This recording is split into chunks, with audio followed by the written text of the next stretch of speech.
What's good, y'all? It's the Demouchet REACT, and we're back with another video. Who we got today, C? Today we're back with another American reaction. So excited about this video. If you're new to us and we new to you, make sure you scroll down, hit that subscribe button, and turn on the post notification bell because we're on the road to 200K. And we cannot get there without you guys, alright? Join the family without further ado. Let's get into the video. Let's get it. But first, something much more affordable. At a local shop, frying up the strangest part of the fish. Ben, put her there. Hiya. Meet Ben. He's been dishing out some of London's favorite fish and chips, plus other UK classic comfort foods for the past 10 years. And this guy's got more passion than a vegan activist. My customer is my family. I look about this way. When I don't like some food, I don't give them my customer. People is paid after eating something nice. How did you become so passionate about fish? I like cooking fish. Ever since you started, you always liked it. Yes, always I'm like this. Today, we're actually not here for the fish. We're here for something that's actually a bit more affordable. Fried cod roe and chips. This is the cheapest version of fish and chips we could find in London. And it starts with cod eggs pressed and cut into rolls. Normal fish and chips is £12.50. For cod roe is £11. Is okay. £11? Yeah, £11. Yes. Yeah. I thought it would be cheaper. The blocks of cod roe get a thin coating of plain flour, then they're dipped in frying batter. You are originally from Turkey. Yes. 23 years ago, I moved in the UK. Were you cooking fish back in Turkey? No, here. How did you learn the art of frying fish? I learned from Italian people.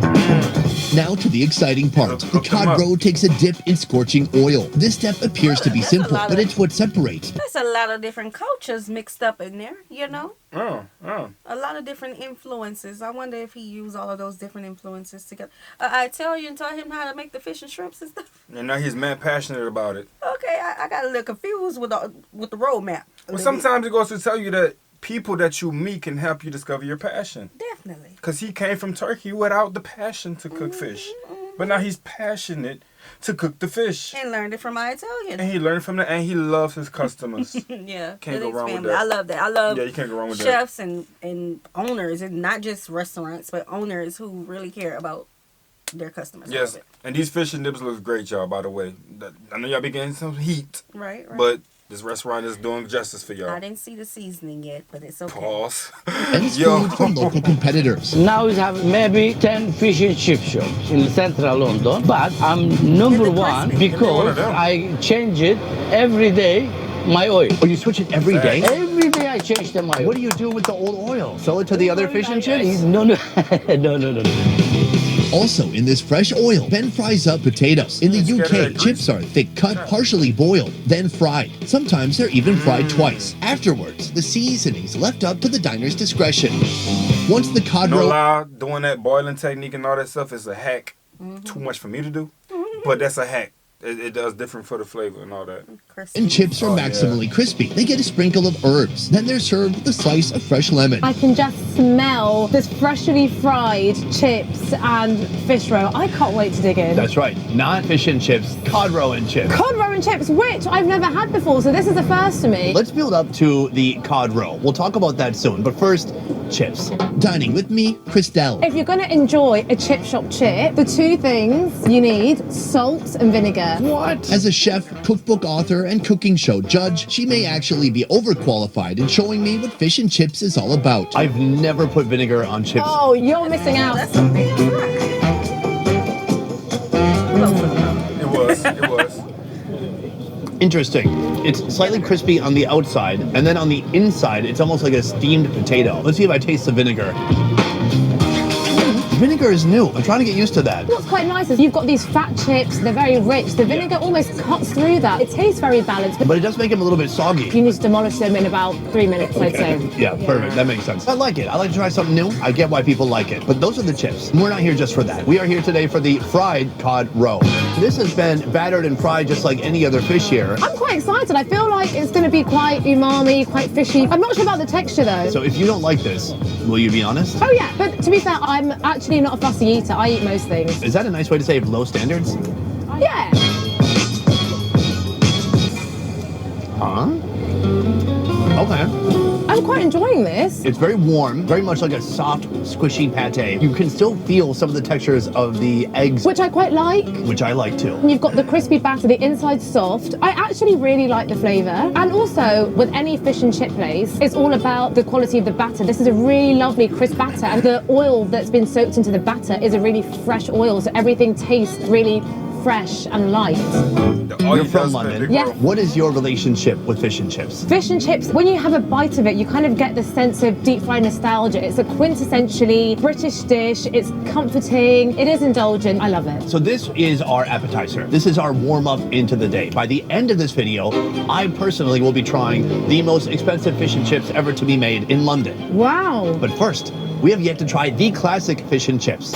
Traveling back in time to the very root of this historic dish, we find ourselves at Rock and Soul Place, the oldest standing fish and chip shop in London. This place has been around since 1871. Yeah, and the original Keep the vibe family of it too. took our family as well. Lot So of green. we're the only chip shop really in London that has a direct link to the very beginnings. Can you tell me about the origin of fish and chips in London? The immigrants' mill.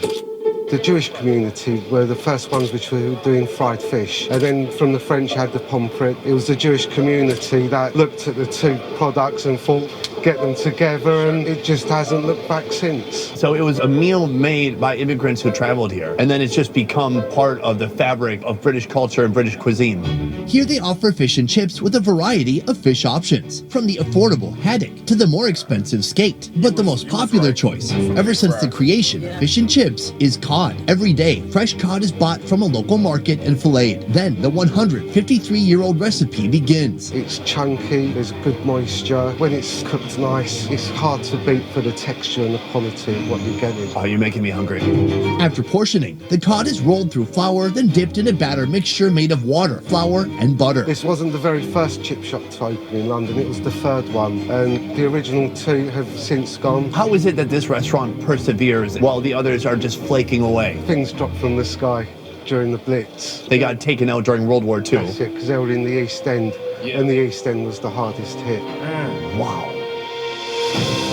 Besides surviving World War II bombs, this restaurant also organized meetings in their basement to provide food for displaced people. Even during wartime, fish and chips were so significant to the people that the UK government safeguarded its supply. As for the chips, they hand-cut the potatoes into thick chunks and deep-fry them for 10 minutes. To serve, plate up the fish and chips with a zesty slice of lemon and a ramekin of tartar sauce. Should we try it out? I think so. Let's do it. Before they dive in, interesting history there. And the presentation of these dishes are looking really good. Very loaded. And you mentioned something about the size of the chips. They're pretty nice cut. The fries. The fries. For us, it's fries. I had to say chips. The chips. The chips. It looks good. I can only imagine going there and eating in a restaurant with that history. I just love history and culture. And I know when we go to the restaurants here that have deep histories, it's just always like a sense of pride of walking in the same place as people before you. Yeah, and they still there, and they still loving on the people in the community and giving back after all this was done. 100%, definitely. Okay. First of all, I just have to do this. I want to break it in half. Go on, I'm excited. Go on. I want to see how steamy it is. Look at that. Oh, that's really good. I know you wouldn't typically do this, but I think we should just try it plain. I'm also going to copy I you. just want to know how it tastes. Do you know what I love about it? Tell me. What is so important with fish and chips is the ratio of fish to batter. The batter is so thin, the fish is so flaky and fat, and you can taste how fresh the fish is. The batter doesn't overwhelm, it actually complements the fish. It is light, crispy, flaky, the fish is soft and buttery. Oh my gosh, this is so good. Can you just take over my show? You talk, I eat. With pleasure. I would say you can taste the freshness of the fish, but there's no real strong, bold flavors. There's not a lot of seasoning, but that's why we've got the tartar sauce. Exactly. It's a mayonnaise-based sauce with dill. You've got capers, gherkins. Tartar sauce is as important as the fish itself. Sour, creamy, full of dill. See, it's scary for me to eat seafood or meat that don't have seasoning. That's the only thing. Well, I'm just not accustomed. We came to that. across the restaurant one time. We ordered a platter of fish. And you it had an remember? ounce of seasoning. Not one of those fish was seasoned. We had to get some hot sauce. I was disappointed. I ain't gonna lie, I was mad fresh. disappointed. Fresh, very tasteful, but at the same time, it didn't have that wowing, popping flavor that we always that we used to. So, but it was good though. It was good, but that's okay. I travel with my Tabasco sauce, baby. It's fine. You got it on you right now.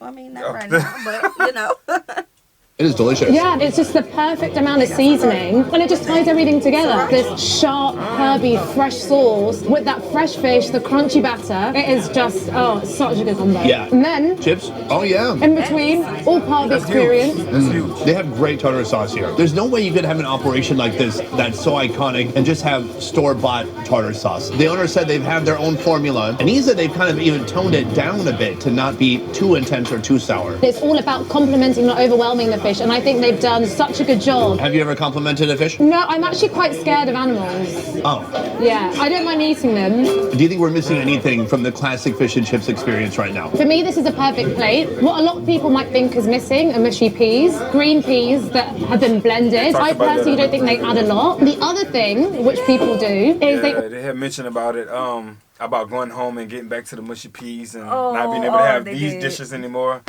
They did. Mushy peas. Why do I feel like that's in like Peppa Pig or something? And Peppa Pig is Australian, right?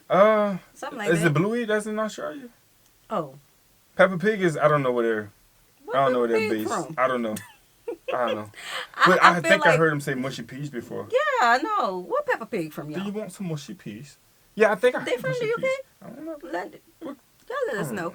All right. I don't know about the mushy peas. I like peas. I don't know. I don't know about combining it with that dish though. Right. Like, is this a dish that goes with mushy peas for you guys? Like, was this? I don't know. I don't know. That's for. Okay.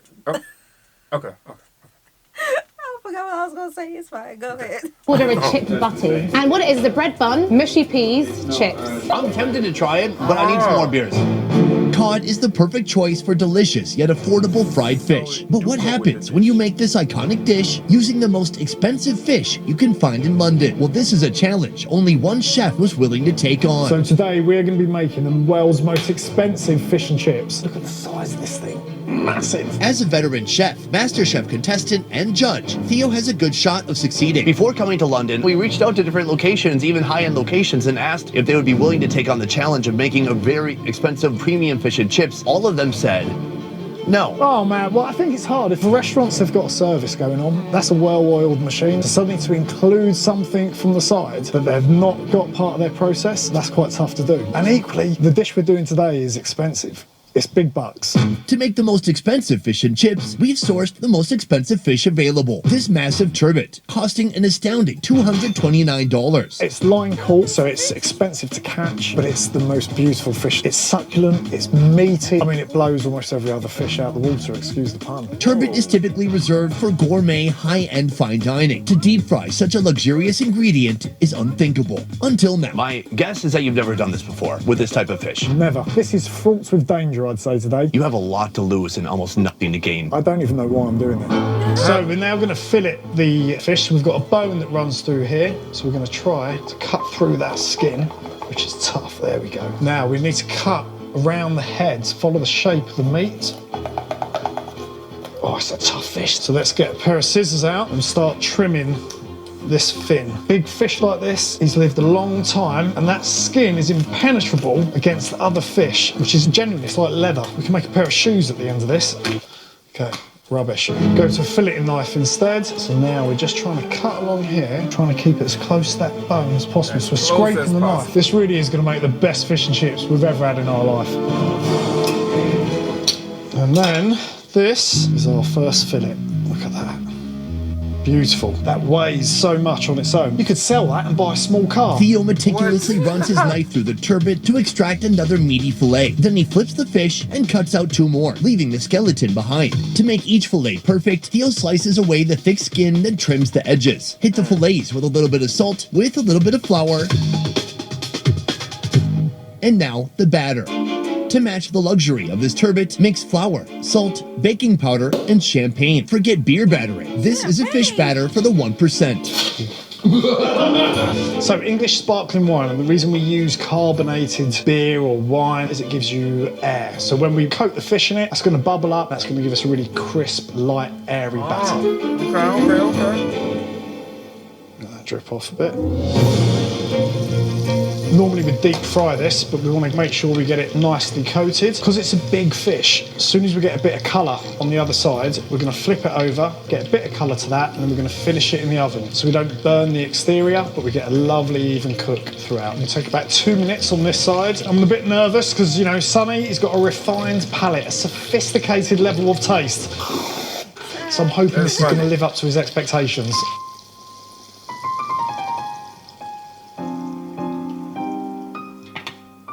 Once all fried up, the 4 pieces of filet head to the oven, and Theo moves on to the chips.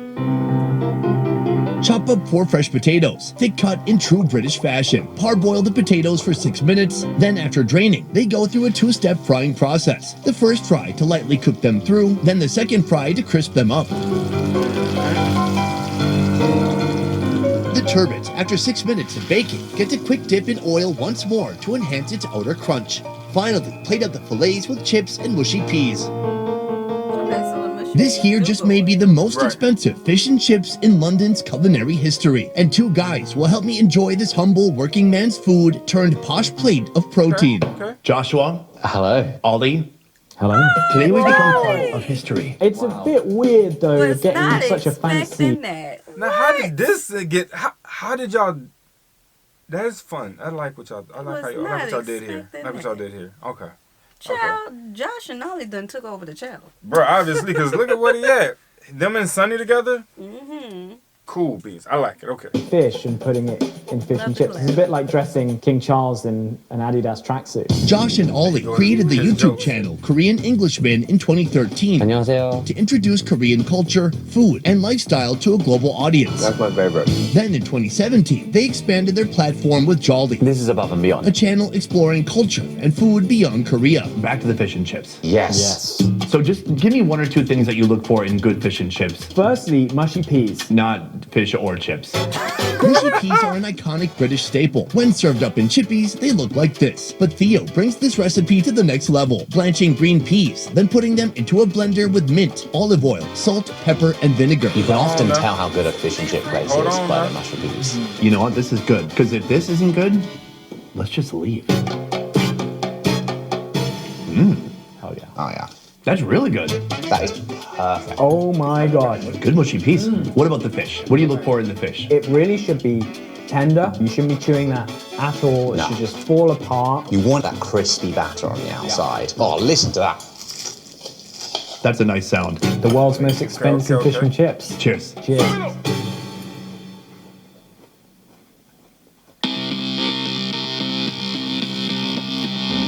I love that. That's really good. Yeah, it's delicious. A great crunch to start it out. And then the meat inside, it's a little bit heavy, but flaky too at the same time. So soft. It's so perfectly cooked. Pause, bro. So what I love about this interaction here is we know their personalities, and it just makes this whole part here so much more better now. You know? Yes, all 3 of them. Yeah. Sonny will do this. Yeah. And Ollie is gonna do that smile. Josh is the only one who's gonna be thinking. He's sinking in the sea. He's just sinking and thinking. Oh.